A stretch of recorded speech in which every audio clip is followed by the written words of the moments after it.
Hello Sobat Logic, apa kabar? Selamat datang kembali bersama saya Galang Logic. Oke guys, jadi pada video kali ini saya akan berbagi tips bagaimana caranya membuat restore point suatu Windows. Jadi apa sih restore point? Kalau diartikan dari bahasa Inggris, restore point berarti titik pemulihan.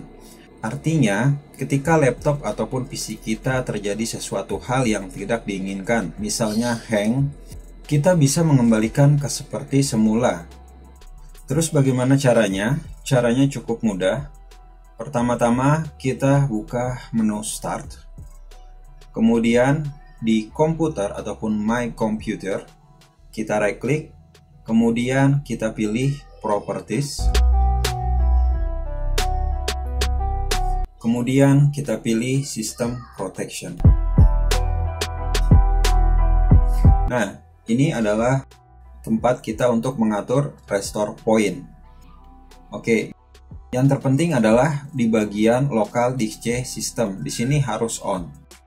Untuk mengaktifkannya, kita pilih disk C, kemudian kita pilih configure, kemudian kita pilih yang atas.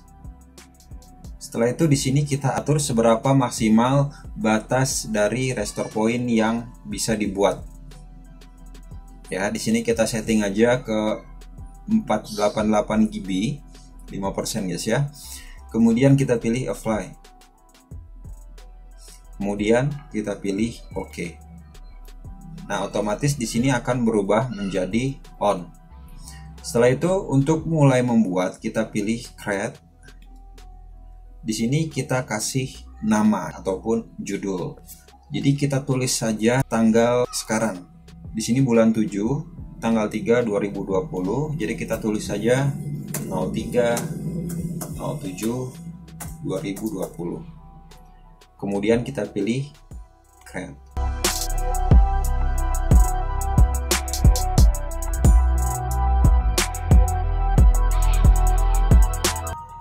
Oke, sudah sukses. Kemudian kita close. Kemudian kita pilih OK. Nah, hasilnya kalau mau kita lihat, kita balik lagi System Protection, kemudian kita pilih System Restore, kemudian kita pilih Next. Nah, di sini adalah restore point yang kita buat barusan. Oke guys, jadi mungkin sekian dulu video dari saya. Semoga video ini bermanfaat. Kalau merasa video ini bermanfaat, silahkan Anda share ke teman-teman kalian supaya bisa lebih bermanfaat lagi bagi orang banyak. Sampai ketemu di video selanjutnya. Say no to drugs and think all with logic.